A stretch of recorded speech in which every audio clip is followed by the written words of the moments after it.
안녕하세요. 우영아 TV의 우영원장입니다. 오늘은 5월 20일, 어제가 석가탄신일이었고요.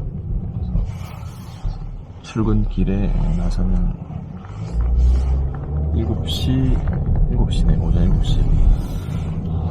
이번 주는 제가 목요일도 이제 촬영분이 나갈 건데, 흉추의 황색인대고라증에 대한 내용을 좀 다루고 있고, 이게 한 논문 관련해서 한 2개 정도는 나올 거거든요. 그래서 그 내용 좀 해서 황색인대고라증 환자들 흉추병변 어떤 증상으로 좀 보시고 경과는 좀 어떤지에 대해서 얘기를 나눠보도록 하겠습니다.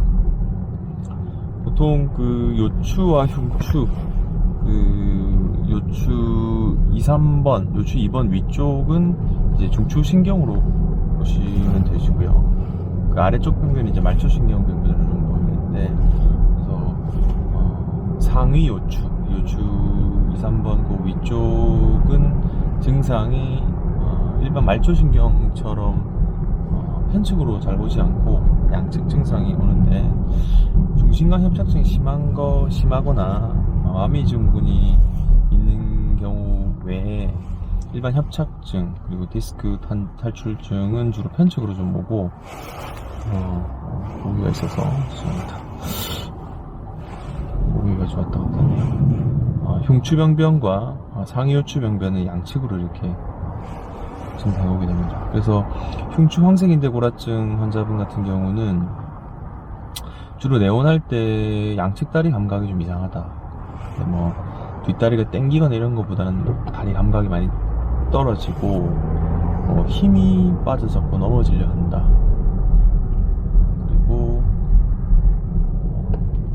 발목과 무릎 자체 이제 특별한 부위 자체 한 관절에 문제가 있는 것보다는 전반적으로 다리에 힘이 좀 떨어진다라고 얘기하고, 경추, 그러니까 목 쪽에 병변이 보이는 환자들 같은 경우에는 목에 이제 후종인대고라증이 있는 환자들은 상지 증상이 좀 동반이 되고 하는데,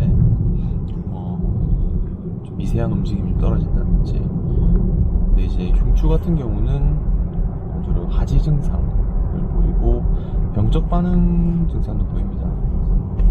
신경과적인 문제가 있는 환자분처럼 반응 검사에서 이상이 보이는 경우도 있고, 그래서 근전도라든지 신경과 협체를 같이 겸하고 하는데, 어쨌든 증상은 힘이 떨어지고 허리 협착증이 있다고 하는데 치료받아도 이게 전혀 호전이 없고, 그래서 그런 경우 촬영을 해보면 이제 흉추 쪽에 병변이 있는 경우가 많죠. 주로 있는 부위가 흉요추 병변과 하위 흉추, 그러니까 뭐 한 요추 1번에서 흉추 한 10번 그 내외로 대부분 이렇게 병변이 있고요. 그쪽 부위에 찍어보면 이제 MR상 척추관 협착증처럼 황색인대 쪽이 두꺼워져 있는 쪽이 있는 거죠. 골화되는 경우도 꽤나 흔하게 있고, 연부저기처럼 일반 협착증처럼 있는 경우도 있습니다. 증상이 좀 사진과 증상이 흉추병변이 의심된다 하면은 치료를 하는데, 이 황색인대고라증 목도 그렇고 그 예방하는 방법은 증상이 생겼으면은 없습니다. 그래서 보통 감압술, 흉추 신경 성형술, 신경관 성형술, 그러니까 의학적인 성은 라미노플라스티라고 하는데, 신경관 자체를 리모델링 해주는 방법이라든지 감압술, 수궁판도 제거해주고,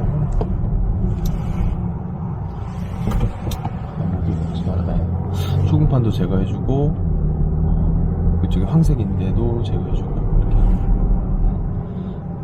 예전에는 이 흉추병변 같은 경우는 확실하게 탁 열어주고 신경을 다 통과시켜 준 다음에 핀 고정술을 많이 시행했었는데, 요새는 그 후궁 쪽, 그러니까 후관절 쪽에 관절 손상이 좀 적게 된다면은 지금 많이 시행하고 있죠. 그래서 이 병태 생리적인 부분은 그 주로 퇴행 그리고 주로 이 아시아 사람들이 꽤 많은데 1960년도에 야마구치 일본 사람인데 그분이 꽤 많은 그 흉울지 병변에 황색인대 고라증을 갖고 있었고 그리고 주로 동북아시아, 일본과 우리나라 사람들이 조금 많이 보고되고 있는 것 같습니다. 학계에서도 한 20% 이상은 주로 이제 한국 사람과 일본 사람, 아시아 사람들이 그렇게 많이 보인다고 하고 있고 그 원인 자체는 뭐 그 퇴행, 뭐 외상 그리고 내과적인 질환으로 올 수도 있습니다. 그래서 속발성과 원발성은 원래 신경관 자체가 조금 좁으신 분, 한 10mm 정도 직경이 안 되는 분들에게 이게 인대가 두꺼워지게 되면은 바로 이 증상이 좀 야기되는 부분이 있고 원발성 말고 속발성 같은 경우는 내분비적 질환이 동반되는 경우가 좀 많이 있습니다. 그래서 이게 하지 쪽 힘이 좀 떨어지고 감각이 좀 이상하고 이게 허리 협착증도 같이 동반되는 경우도 있거든요. 협착증에 대해서 수술도 하고 뭐 주사도 치료도 해보고 했는데 전혀 반응이 없다 하면은 그 전신 MRI 흉추와 경추 쪽을 훑어본 MRI 촬영을 하는 것이 필요하고 그를 통해서 진단을 받고 거기에 맞춰서 치료하는 게 좋습니다. 흉추 황색인대 고라증은 그 주사 치료로 호전되거나 하는 경우는 없고요. 그래서 수술적 치료를 증상이 생긴다면 하는 게 좋고 만약에 병변인데 증상이 안 보이신다면 예방적으로 할 필요는 또 없다고 생각합니다. 그래서 일단은 병을 찾고 거기에 맞춰서 치료해 나가면은 충분히 극복할 수 있지 않을까 생각됩니다.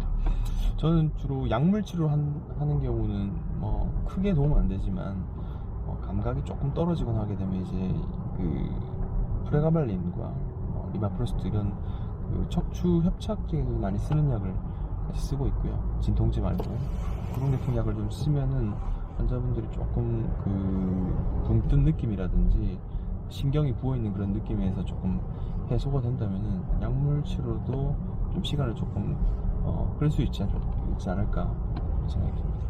최근에 제 외래로 내원하셨던 그분은 경추 환자분이 있는데 중추신경 증상이죠. 조금 한 1, 2년 좀 안 좋았는데 1주 전에 갑자기 골프하다가 이게 안 좋다 해서 한번 넘어지려 하고 우측에 힘이 좀 빠진다 해서 내원하셨는데 MR 보니까 4, 5번 디스크가 조금 나오는데 그 신경 색깔 자체는 변하지 않고 신경관이 좀 좁아져 있긴 하시더라고요.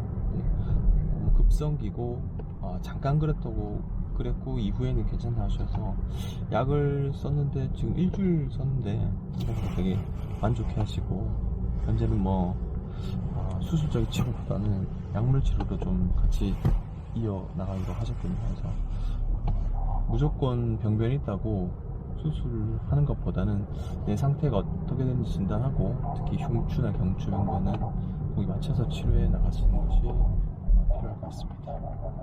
이번 시간은 흉추 황색인대 고라증 제가 이번 주 목요일 영상이 나왔을 것 같고 목요일과 다음 주 월요일도 준비를 할 건데 그 내용에 대해서 간단하게 제가 진료하고 있는 그런 환자분에 대한 얘기를 통해서 여러분들이 좀 이해를 조금 하셨으면 좋겠습니다. 도움이 좀 되셨으면 좋겠고요. 이번 영상이 좋으셨다면 좋아요, 구독 부탁드리고 다음 주에도 뵙도록 하겠습니다. 연휴가 끝나니 또 일을 하려는 생각이 좀 깝깝하긴 한데 오늘도 여러분 모두 지금 주말이겠네요. 주말 좋은 주말 보내시고요. 저는 열심히 또 일하러 가겠습니다. 시청해주셔서 감사합니다. 좋은 하루 되세요.